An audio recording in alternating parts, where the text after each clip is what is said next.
You may begin. Good evening. The time is now 5:32. I would like to call the June 12th, 2023 Academic Achievement Committee. I am Zipporah Miller, Chair of the committee and the District 5 representative for the Prince George's County Board of Education. If everyone could please introduce themselves, starting with the board members who serve on the committee, then the guest board members, the Prince George's County administrative staff, and the board staff. Hello, my name is Brandon Jackson. I'm the school board member for District 6. Hello, everyone. Alvarez Rowan Rees, student member of the board. Curtis Valentine, member of the committee.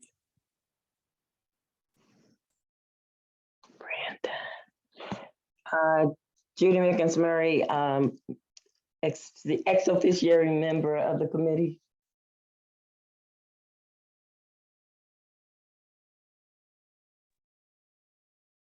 I'll go. I know we're waiting for board member Jackson, but I'm Judy White, Chief Academic Officer. Hello, everyone.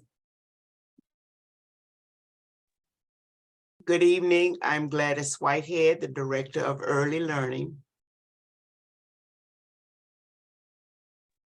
Jamie, I was gonna let you go. No, I was gonna let you go, Jamie. Go ahead. Jamie Bowers, I'm the Director of Testing, Research, and Evaluation.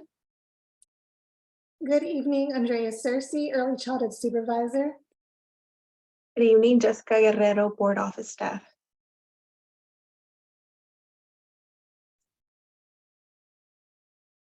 Board Member Jackson, were you able to introduce yourself? Hello, can you hear me? Yes. I'm sorry, I thought you guys heard me. I thought I introduced myself. I'm Brandon Jackson, board member for District 6. Must have been on mute. No worries, no worries. And I see we have Board Member Shayla Adams Stafford. Would you like to introduce yourself? Yes, hi, I'm board member Shayla Adams Stafford, representing District 4, Vice Chair of the Academic Achievement Committee. Thank you, everyone. Thank you. Thank you, everyone, for being here this evening. Ms. Guerrero, could you please call the roll? Yes, Dr. Zipporah Miller, Present. Mrs. Adams Stafford, Here. Mr. Valentine, Here. Mr. Sorrell Ruiz, Here. and Mr. Jackson. Here. We have quorum. Great. Okay, so may I have a motion to adopt the June 12th, 2023 meeting agenda? So moved. Second.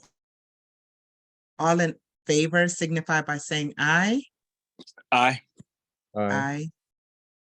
Motion passes. May I have a motion to approve the May 15th, 2023 meeting minutes? So moved. Second. All in favor signify by saying aye. Aye. Aye. That is approved. So let us go to public comment. There are no registered public comments. So at this time, Dr. White, I will yield the floor to you and your team and colleagues to present this meeting's agenda. Hello, everyone. So this evening we have Dr. Whitehead here, her team. We'll speak about the KRA, and then you have to forgive us. We came to the board and we did all of our MCAP data, and I just assumed that we had hit benchmark 2 and realized that we had not. So we made sure that was a follow-up from the first benchmark. So we're also going to, Dr. Bowers is here and she's going to share with us our second benchmark. So that is what we have in store for tonight, and I will turn it over to Dr. Whitehead so she could get us started. All right. Thank you so much for inviting us to present.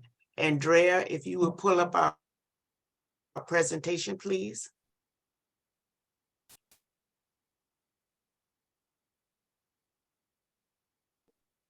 We are going to begin our presentation by just covering a few things about our program, a quick overview of the Maryland Blueprint Pillar 1 because it frames a lot of the work that we are engaged in. We'll share where we are with our pre-kindergarten program in Prince George's County Public Schools, give you an overview of the kindergarten readiness assessment and talk about our data and then our strategies for improvement. So just quickly, as you are aware, our plan for the blueprint was just approved by MSDE.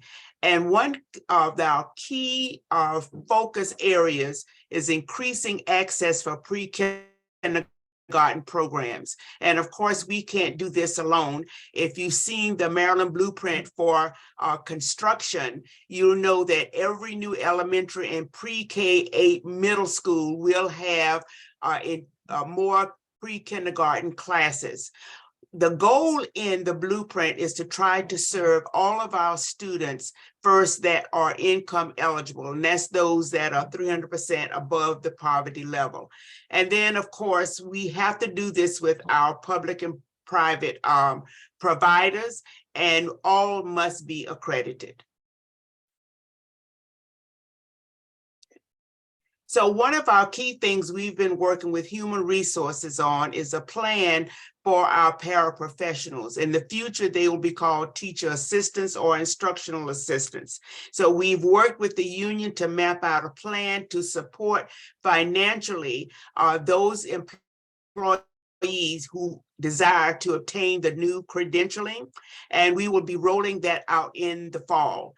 We will also be engaged with the state as they look at developing a new kindergarten school readiness assessment, and they are going to target some other areas. But one of the things that we are focused on is expanding our Judy centers to more schools in the district by 2030 to try and add at least 7 additional centers.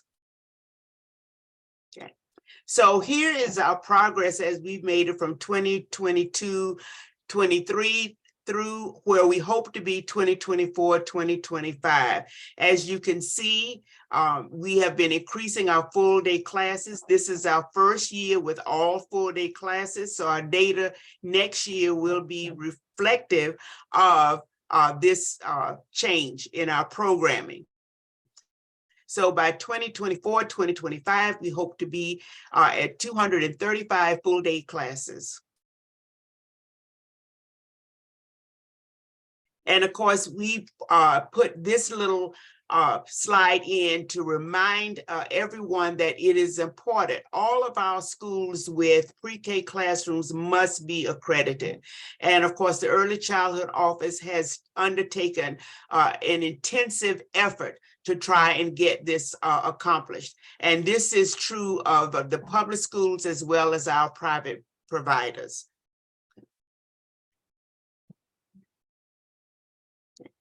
And so here are a few of our private providers. We don't have as many as we would like because of the new criteria that they must meet in order for us to be able to count. But we continue to work with them, to cross-train with them. And so we are hoping that in the future, this will be a slide of at least 30 or 40 community and private providers. Okay. And Andrea will take you through kindergarten readiness assessment and our data. Good evening, everyone. So the Kindergarten Readiness Assessment, otherwise known as the KRA, is given at the beginning of the kindergarten year. It's typically done during the first 6 to 8 weeks of the school year with an October 10th deadline. This assessment is looking at each individual kindergarten student through multiple domains. So the picture is captured of the whole child through the KRA assessment. When we think about the data from the KRA, the purpose of the KRA really is to advance our early learning and academic and social development for our children prior to coming into kindergarten. So this data is used not just for us as a public school, but as the overall Prince George's County, because we're talking about data that is reflective of all children in Prince George's County letting us know how ready they are based on their 4-year-old experiences. So we use this data to provide baseline data on our incoming students, but also to look at what we can do not only in Prince George's County, but also in the school system to increase the number of students that are ready for school. When we look at our data for the 2022-23 school year, this slide is showing you the statewide data versus Prince George's County Public Schools data for the KRA that was administered in the fall of 2022. For the state, the average of students demonstrating readiness was 42%. For Prince George's County, demonstrating readiness was 31%. When we look at the changes from 2021-22 to 22-23, last year we were at 28%, so we did see an increase to 31%, and the state moved from 40 to 42%. On this slide, we show our demographics of our English language learners. 8% were demonstrating readiness. Students with disabilities, 13%, and economically disadvantaged students, 26% were demonstrating readiness on the KRA. Now, this slide is always dear to my heart because this is truly what we are able to control for.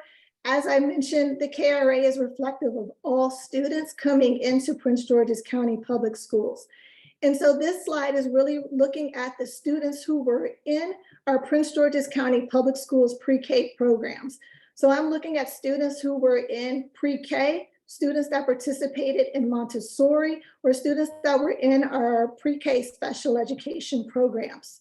So the first line is showing you the number of students that were tested from the onset of the KRA in our school year 2015 to where we are now. If you note on school year 17, 18, and 19, the numbers are significantly lower. It was during those years that the KRA was administered to a sample population, whereas in the other years, we did what is known as a census administration where all students were tested. The second line is showing the percentage of students that were demonstrating readiness from each year.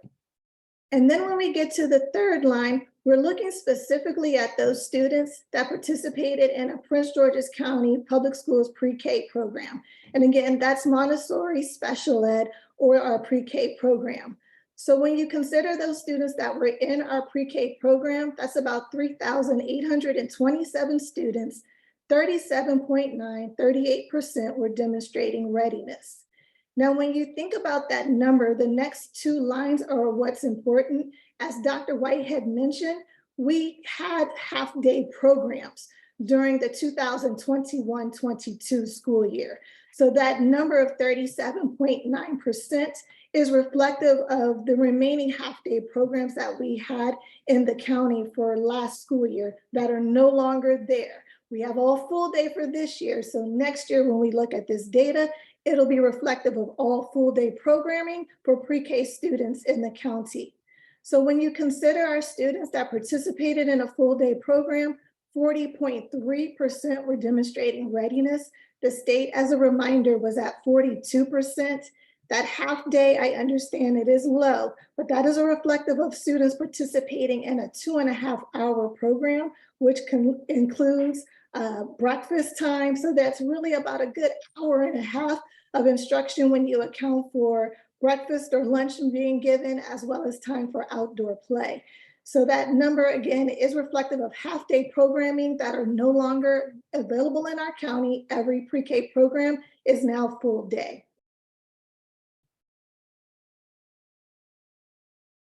So when we consider strategies for improvement, where do we go from here?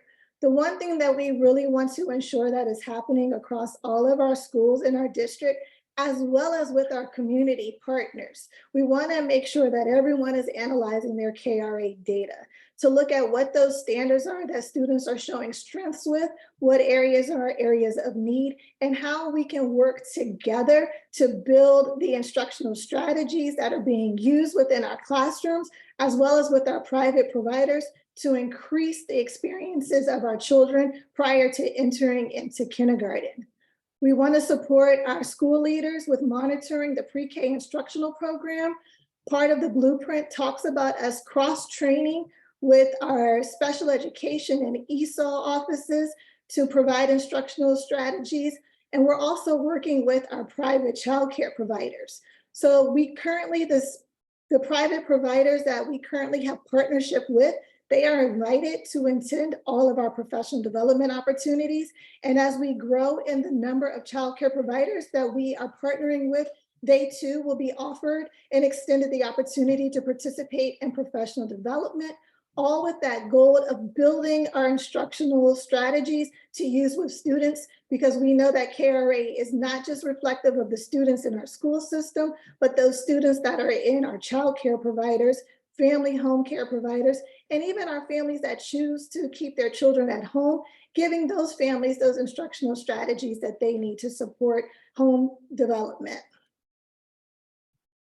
One of the things that we have done for a second year, thanks to funding from our ESSER funding, is provide every student with a learning in a box. So this is a picture of all of the great things that have gone home with each and every one of our pre-K students.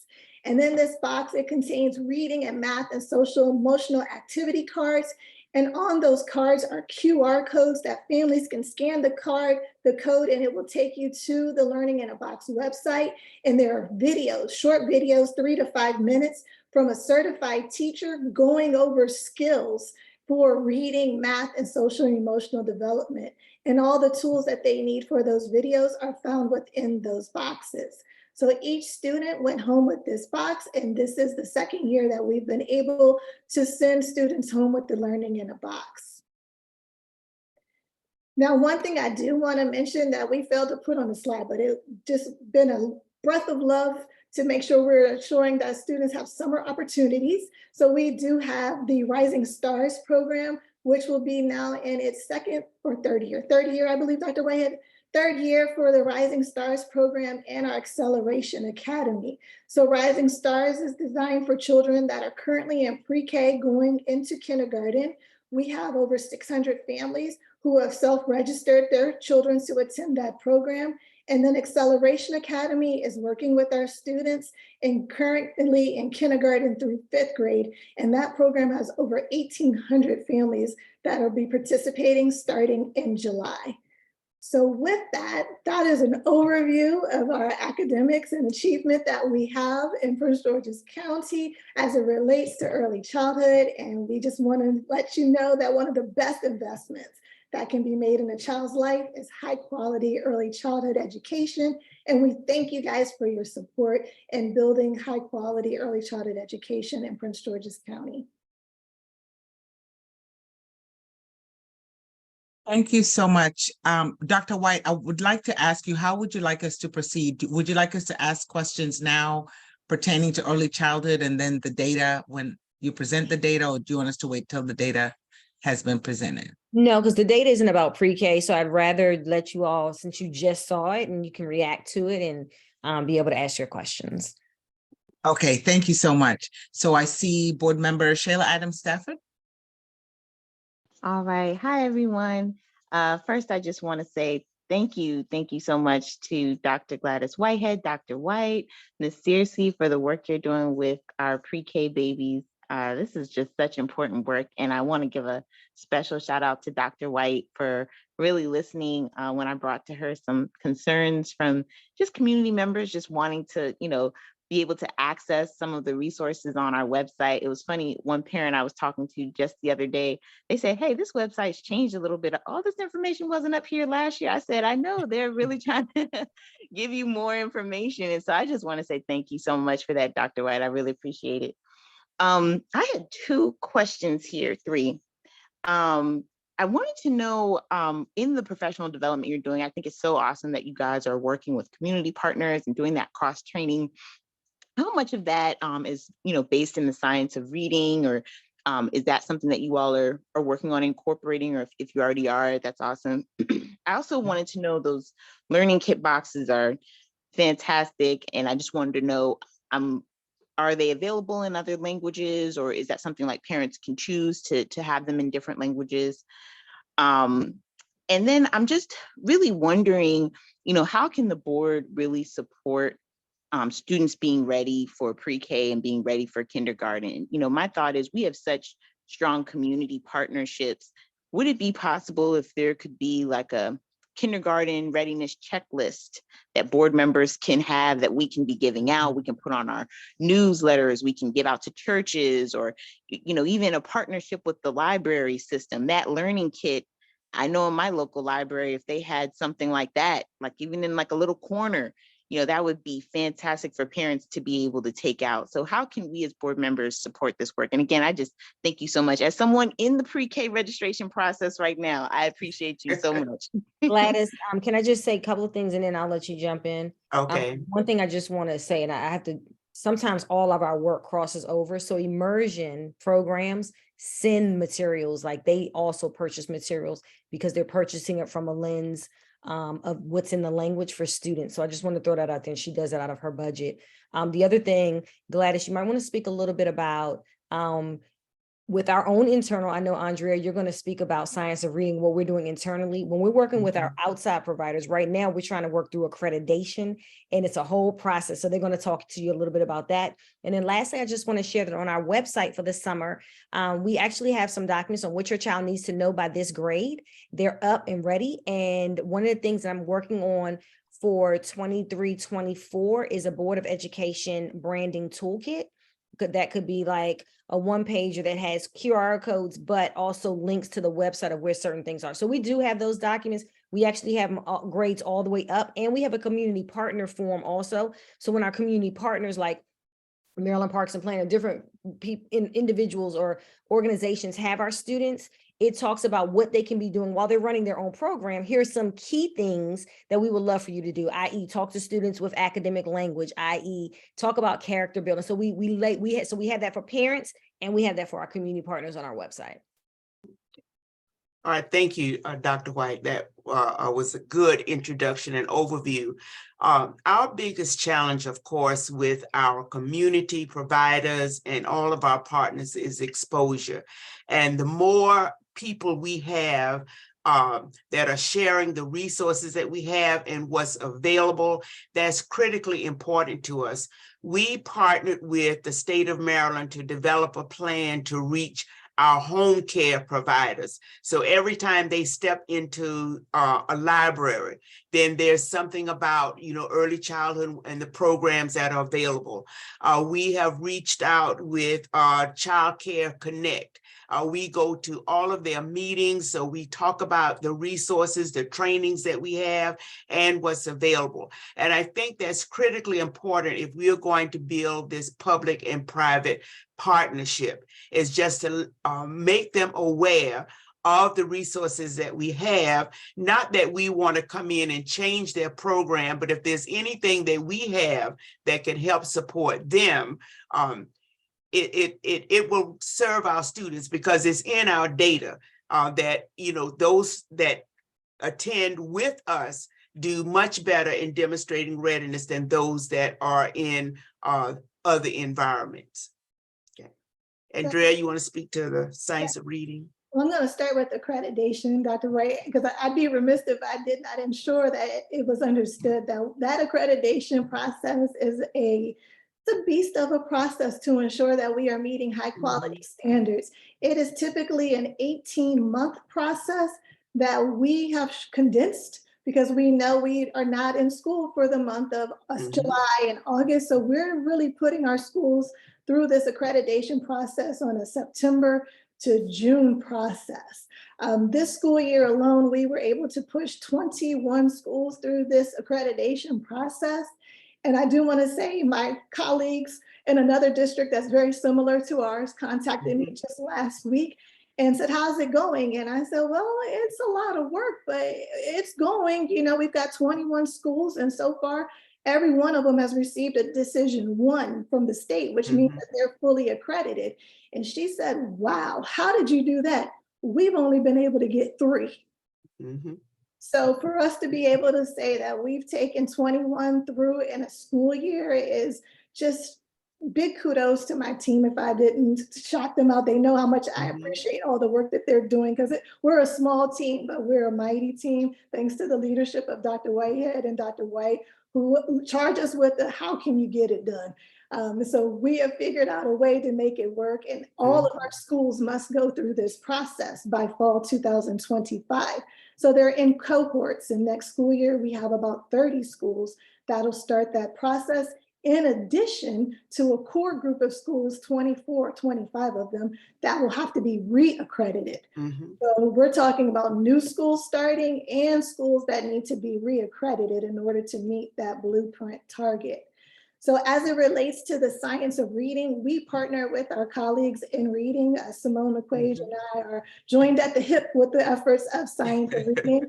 We have offered letters training specifically for early childhood in the past, as well as we are got multiple cohorts that will be offered in the fall and again in the winter to train our teachers, our pre-K and kindergarten teachers, in letters and other various professional development on the science of reading. Simone is planning, and we just had a conversation today for a conference that will take place in August. And so that will include training for our pre-K teachers and our private providers that we're partnering with to ensure that they have the understanding of what the science of reading is and what that means for classroom practices. So that is something that we are working collaboratively with our colleagues in the reading department to ensure that all of our teachers are meeting that target.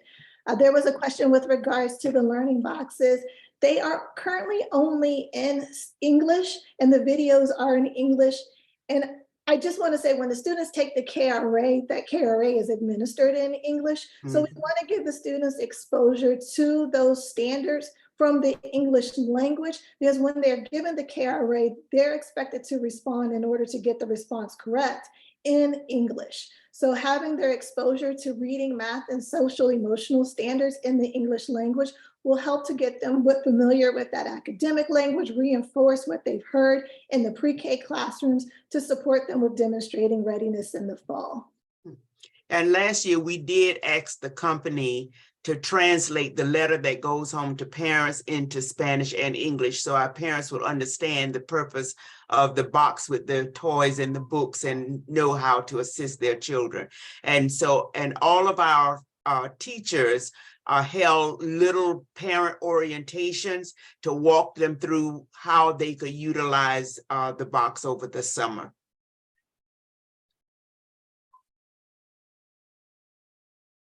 Thank you so much. Board Member Valentine. Thank you. A few questions. The first one, and you all talked about going from half day to full day. And I know in some cases, half day is hard for parents who don't have transportation in the middle of the day. I'm curious what the enrollment impact is. I imagine it would go up for those parents who might have got into half day, but didn't have the transportation. My second question is, for those students who are not kindergarten ready, are there any sort of characteristics that you can sort of glean about them that we could pull out and try to target? And then lastly, as it relates to our community partners, do we have in any way a strategy or an accountability framework for how do we hold them accountable for the students that they're serving that eventually end up back in our school system? And so I'm just curious about the enrollment. I'm curious about those students who are not kindergarten ready and what we could about why, and then how we work with sort of non-public providers and how we hold them accountable. Well, I will begin with, in talking about our community providers and holding them accountable, that is being driven from the Maryland State Department of Education. Our role as a public school system is to collaborate with them and to provide resources and to provide support and to invite them in as a whole partner to our trainings. One of their fear that they had when the blueprint came out was that the school system was going to take over all of the the private providers. And of course, we can't do that. We are here to be their partner. If there's any resources that they need, we are to share. If their children need assessments of whether psychological, they need mental health support, they should feel free to come to the school system and say, hey, I have a student that I really need an assessment with and I don't have the capacity to do it. So we have worked very hard to emphasize that that's the lane that we drive in, because they have a strong fear that we are here to take them over. And honestly, that's not what we want to do. We want to support them in helping our children to be ready. And then when you talked about half day to full day and transportation, yes, parents set up a big thank you in moving from half day to full day. And we know that with full day, our students will get more exposure to content, and that will increase our student achievement.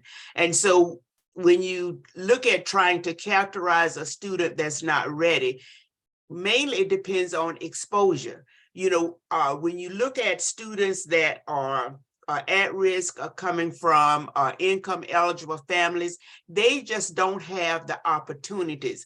And that's why we have tried to cast a wide net. We work with the Early Childhood Advisory Council. Every county partner is on that council, as well as other providers. And so our job is to push out the support. So here's where you can get more resources to help your children. And the biggest nut that we have to crack are those home care providers. How do we get them to come out and to participate? We have used, before the pandemic, we would have like an annual early childhood fair where, they could come, we could hand them a pamphlet, we could talk about resources, and invite them to go online. We had like a free book service, working with the public library where, every month a child would get a book. So those are the strategies that we are about in trying to increase our readiness. Andrea, did you want to add anything else? I was just going to add, Mr. Valentine, when it comes to those private providers, they are grant recipients from the Maryland State Department of Education. So they have applied for and have been awarded the pre-K expansion grant from the state. So they're monitored from a state grant monitor to ensure that they are meeting those high quality standards, from the environment to the instruction, and ensuring that they are indeed partnering with the county, the public school system, to ensure that their students that are coming from those private providers are indeed ready. The private providers that we have, they are also looking at opportunities for 3s and 4s. So one of our private providers is offering opportunities, I believe it's Reed Temple. They have an opportunity for 3s and 4-year-olds, as well as Firm Foundation in Temple Hills. They have an opportunity for 3-year-olds. So that grant is allowing opportunities for our families to receive free pre-K for both 3-year-olds and 4-year-olds if they're indeed income eligible. So we're excited about getting the new recipients and hoping that that number increases. But the providers that we've been working with have shown great success in the students that have come to us and meeting those standards based on the partnership that we've had with them. And Board Member Valentine, the only other thing I will add is remember that we take KRA like the first and second week back in school. So it's not, these are students, many of them who've never been in our schools. And so it's what they come to us with.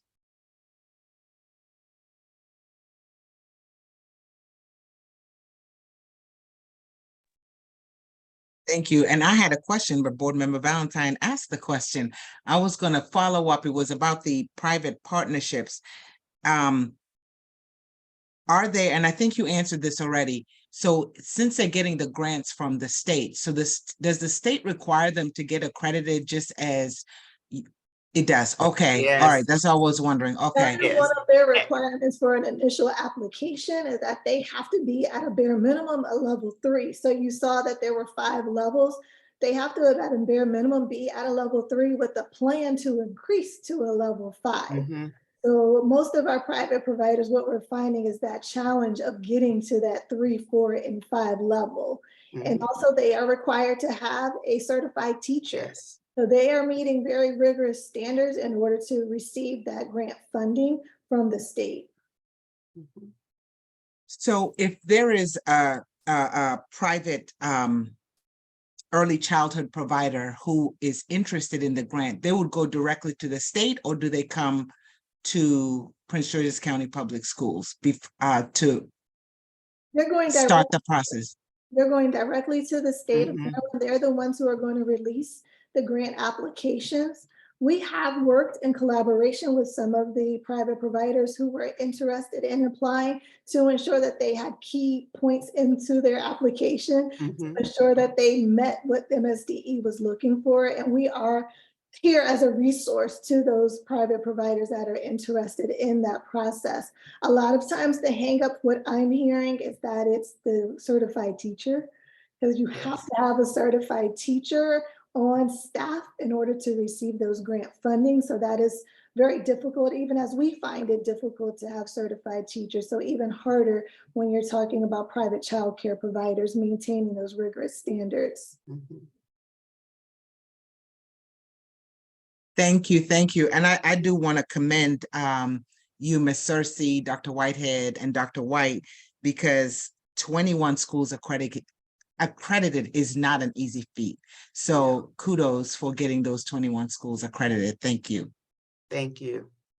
Thank you. So I don't see any more hands, so we can move on to the benchmark data. Awesome. Ms. Bowers.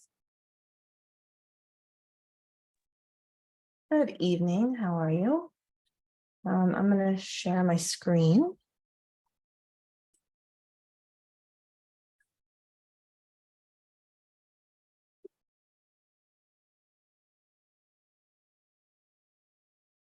So I'm going to be sharing the data from our benchmark 2, which was this past January and February.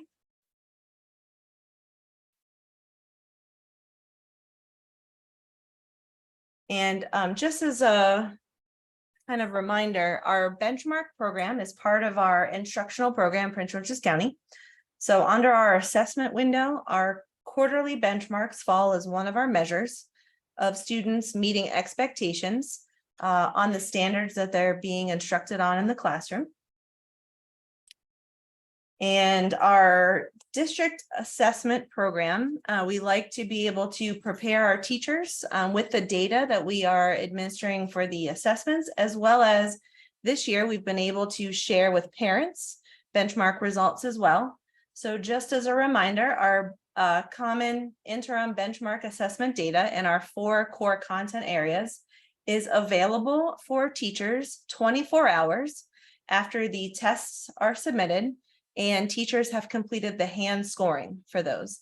So essentially the data is available for teachers within 24 hours, so it can be an instructional tool or resource for them to help prepare lessons in the classroom or instructional practices that they are providing to students.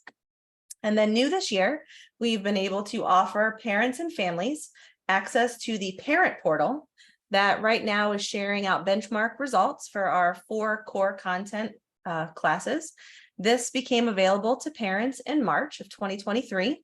And I wanted to share some good news. So our district does a really good job of collecting parent email addresses, and we have been able to get over 60,000 parents access to the parent portal. So over 60,000 unique parent email addresses are right now currently accessing our benchmark data in one of the 4 core content for their students. So that's really exciting to see that we have that many parents and families that are able to access that data. So 2 resources that I wanted to share with you quickly in preparation for how we are helping our teachers and schools, as well as parents and families, look at our benchmark data. We have our internal website, our assessment data and reporting website, which shows a variety of resources, training tools, videos, things that are helping our teachers to build their assessment and data literacy. Just to show you a few examples, we have hands-on practice guides for our teachers that are showing them how to access the different reports within our Pearson Access system, and able to, how they pull the data and how they can utilize that in their collaborative planning. We have school resources for building data literacy. So we do a lot of training on demand that schools are requesting us to come out or do virtual trainings. So we're keeping track of all of those materials and resources that we're offering and putting them on this site for best practices for schools. And then one of our exciting things that we are going to be offering, that is a project this summer that our office is working on, are training videos for our teachers that are going to be no more than 7 to 8 minutes, in helping our teachers build up their data literacy skills and looking at how we look at interpreting, analyzing, accessing the data that's available to them for our benchmarks. And then for our parents, we actually have a parent and caregiver resource site. And so if you scroll down, this is our tab for any information that's relating to our benchmark assessments. And so we are being cognizant to make sure that we are offering our directions in English, Spanish, and French for all of our parents and families. And then right now we have our parent portal quick guide for parents who would like to learn how to get onto the parent portal and look at their child's benchmark scores. And then we have some benchmark family guides for parents to understand our benchmark assessment, what the purpose of those are, what data they're getting for it, and how they can help assist their child in learning the things that they're seeing come back as scores on their benchmarks.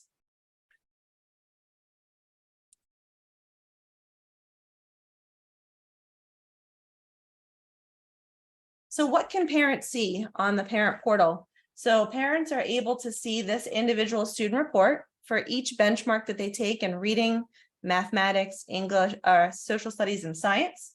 And so they can see what performance level their child is performing on. They can see the different breakdown of the domains within, if this is a math benchmark, they can see, the different domains that their child is being assessed on, and how they're doing as far as, are they meeting expectations? Are they below expectations? Are they accelerating in expectations? They can see the different performance levels laid out and where their child is performing in relation to the district, the cluster of schools that they're part of, their school, and then where the child is achieving. And then it also shows some specific information about each child's performance, breakdown by domain, and showing the parent a little bit more information about where that child scored within each of those domains. So it's been exciting to offer some new resources to both our schools and parents and families this year. And so we hope to continue to grow this platform and hopefully add some other assessment reports to this platform so parents and families can see some more resources for other district assessments, and potentially maybe our state assessments at some point as well, so parents don't have to wait for the paper copy to come home. So let's dive into our benchmark 2 data. So as of March 2023, all of this data was finalized. We had a 92% completion or participation rate for our mathematics benchmark. So over 102,000 students completed a math benchmark for benchmark 2. And then our reading English language arts was a 93% participation rate, and over 67,000 students participated in that. We just are wrapping up right now our benchmark 3, which is an optional assessment in reading and mathematics. And schools opt to either participate or not participate in that benchmark to kind of end out the year, to kind of see how students performed in quarter 3 and 4 standards, and then help use some of that data to maybe help with school articulation or grouping for next school year.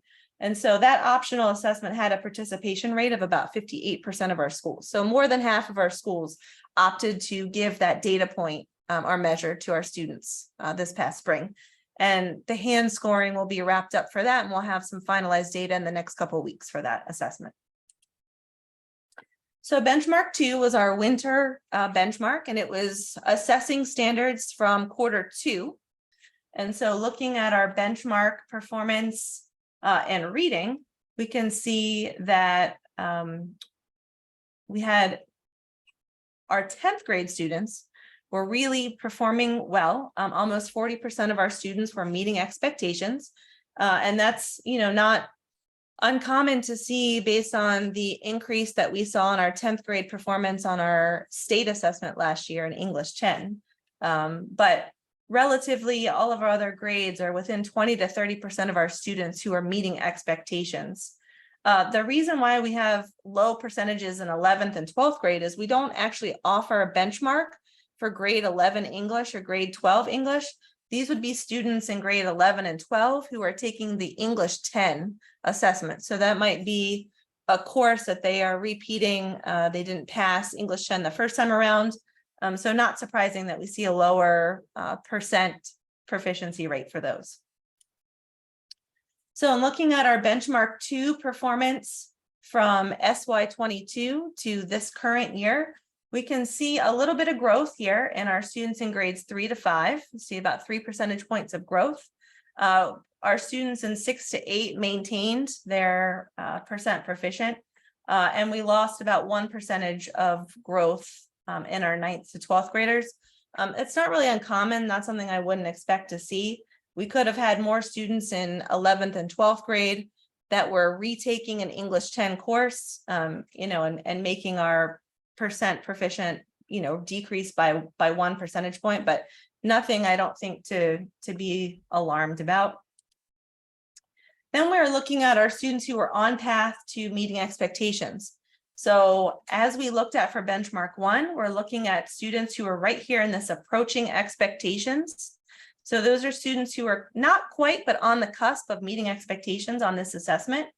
And we're looking for students who were about 6 raw points away or less from meeting expectations on that. So if you look at almost 30% of our students in each of these 3 grade bands are right on the cusp of meeting expectations. And for our students in grades 3 to 5, that was an increase from our benchmark 1.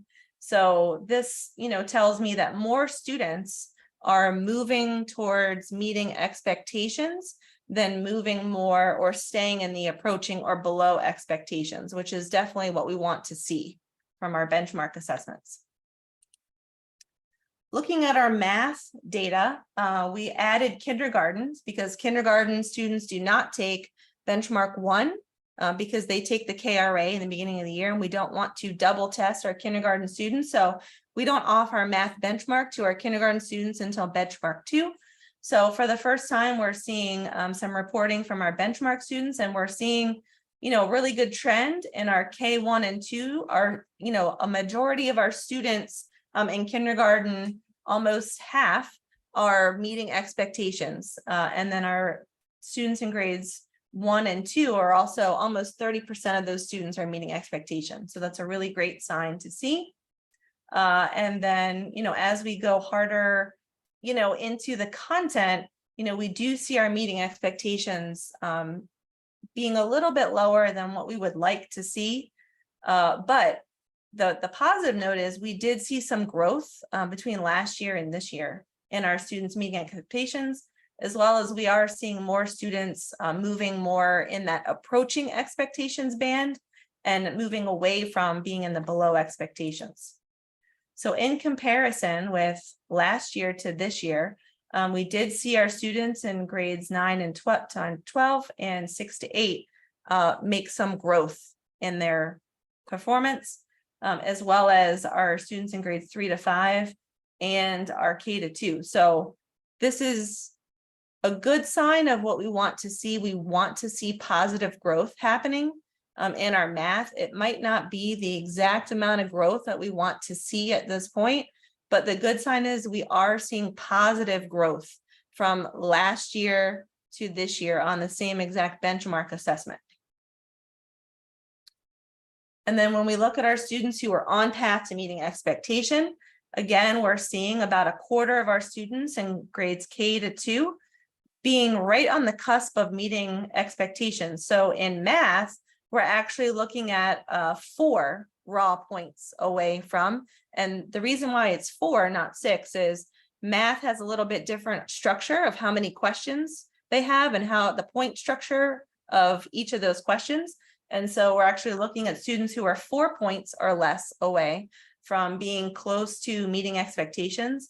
And we're seeing about 20% of our 3 to 5 and about 10 respectively, between 7 to 12% of our students in middle school and high school that are getting close to meeting that expectation on that benchmark too.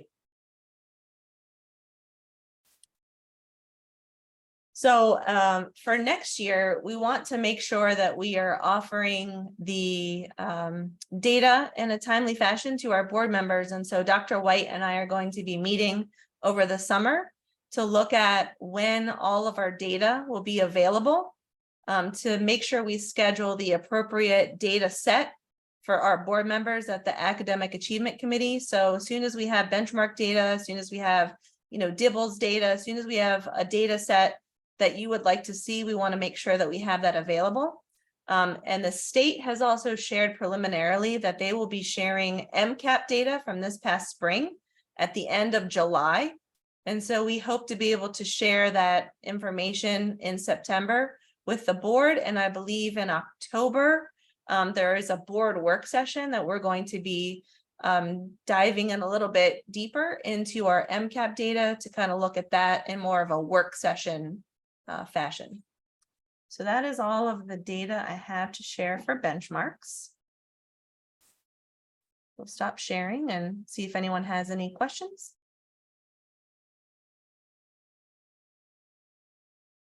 Thank you again. Okay, so we'll open up the floor for discussion. I'd like to welcome our guest board member. Welcome, Board Member David Murray. And I see Board Member Shayla Adams Stafford has some questions. Hi, thank you so much, Chair. Chair Miller, I wanted to ask, well, first of all, thank you for this presentation. And I was going to ask if we could get the link to the website for the parent portal. I'm just thinking of some parent groups that may just want to be able to see how you have all those instructions there in different languages. It's really useful and helpful. So if board members can have access, I don't know if, I think I remember you saying there was an internal website. Is there also like an external facing website where parents can access those instructions? So the parent website is public facing, so I'll share a link to that. And then the assessment data and reporting website is the internal for our teachers. Got it. Okay. But if there are some specific resources that you'd like to see, I can certainly download some of those just so you can kind of get a glimpse of some of the things that we're helping prepare our staff to improve their data literacy.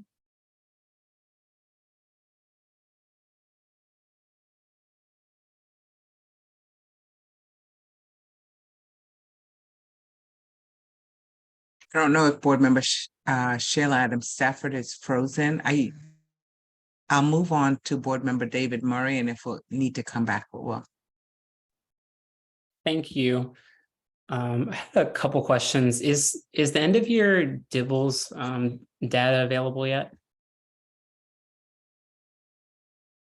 It's not yet. It's still being validated with our vendor Amplify. But as soon as we get the final presentation from them, I'll let Dr. White know, and we can potentially figure out a time of when we can share that information with board members. Yeah, I'll at least try to get the full document to you once we have it, so that you all can have it. And then because if we don't have another meeting coming up, we can figure out if there needs to be a discussion, but at least be able to put it in your hands. Thank you. Yeah, that would be great. Sure, no problem. And as soon as you all have it and cutting down on that delay. My next question was, is it possible to get a copy of what the KRA looks like the actual assessment itself? Dr. Whitehead, I think Dr. Whitehead, are there sample items? And we can get sample items, but not exact replica of the KRA itself, but we can show you some sample items we use with our teachers in training. Yes. So Okay, yeah, I'll pull that and share that also.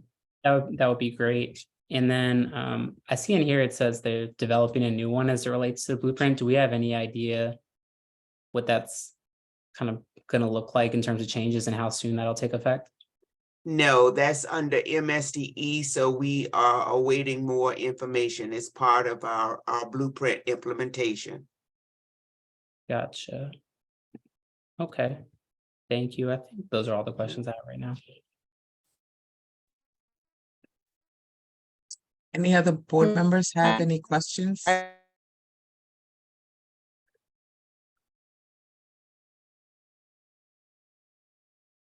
What I will add is, we tried to do a good job this year of dropping in assessments. I think we had like 3 times. So I'll try to pay attention to when we come to the full board with certain things. But to Jamie's point, just making sure that we don't lose sight, because we lost sight of this one.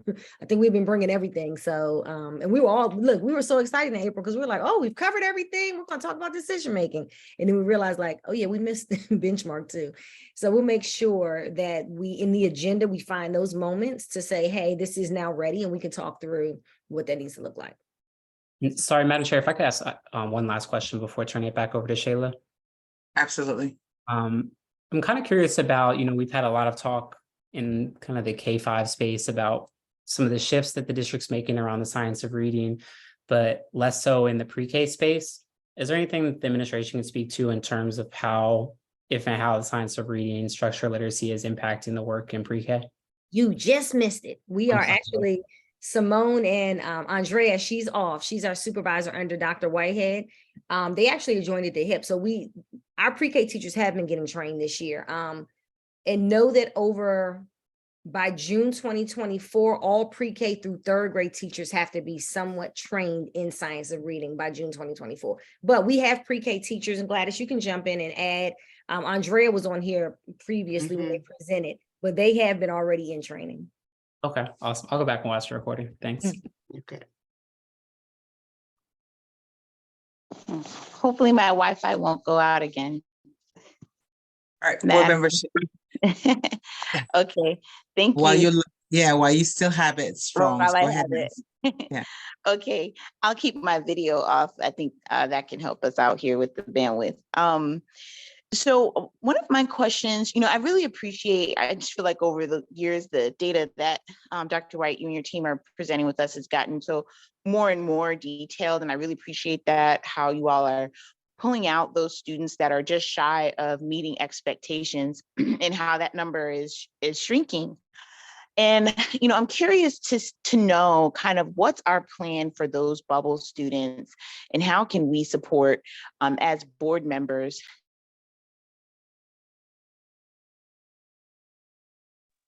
I'm sorry, this past budget cycle, I had introduced an amendment to support some in-person tutoring that could be targeted towards those bubble students.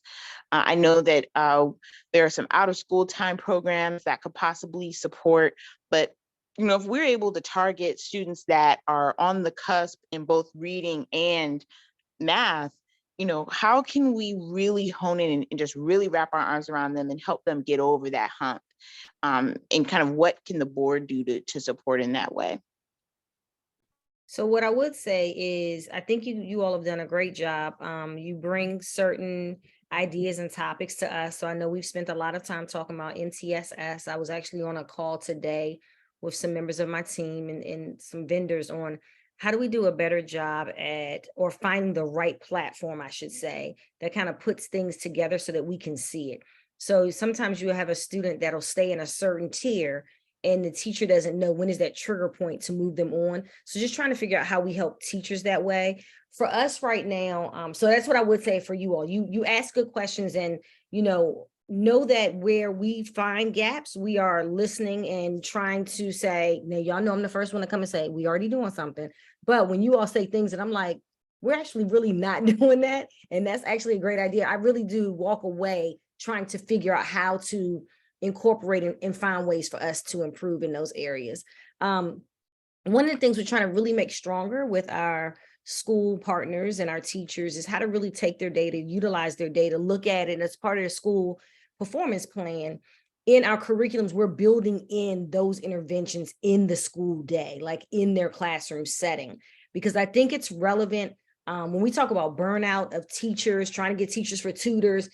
We found even with professional development, they're exhausted by the end of the day. So how do we make the classroom matter? How do we make what we do in the day matter? And how do we build it in where I can say to this board and to superintendent that 2 to 3 times a week, this is a part of a rotation a child should go through. And I think we've got to get those practices stronger. I think through our instructional framework, really honing in on what should happen in collaborative planning. How are we looking at the curriculum? How are we looking at student data, student work, bringing it back, having those conversations about individual students and aligning their assessments with that and making those daily instructional adjustments.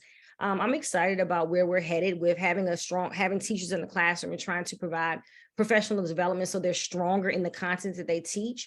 And I think we've got to just keep a lens and a pulse on the data and not let the data fall off the table. And then what are we going to do about it when we see it? So those are some of the things that we're working on. It does not minimize that we're going to still have tutoring opportunities next year, because we will. I'm just saying, though, in absence of that, and, we still want to try to find every avenue that when every single child is in front of us, they're getting what they need.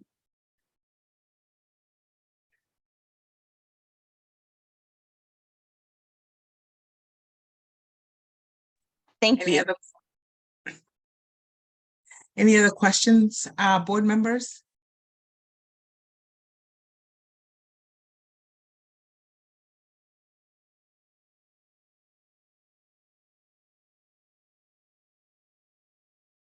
If not,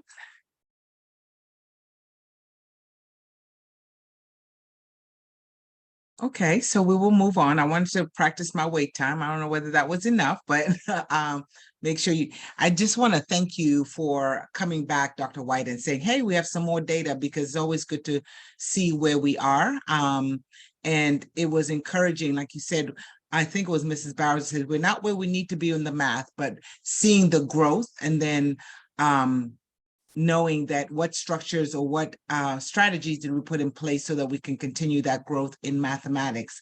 And as always, if there's anything we can do as board members to support as we start thinking about the next budget cycle, that we can start talking about it early so that we can know what it is that you need the support in. So that being said, colleagues, there are no follow-up items from May 15th, 2023 committee meeting. And I would like to thank the public. I would like to thank my colleagues. And most importantly, I want to thank the staff. Thank you for the information that you've shared and for being diligent in keeping us informed and ways that we can support you. And so thank you to the board office for joining us. So with that said, I would like to call to adjourn. May I have a motion? So moved. A second? Second. All in favor signify by saying aye. Aye. Aye. It is now 6:35. The Academic Achievements Committee meeting has been adjourned. Thank you so much and good night.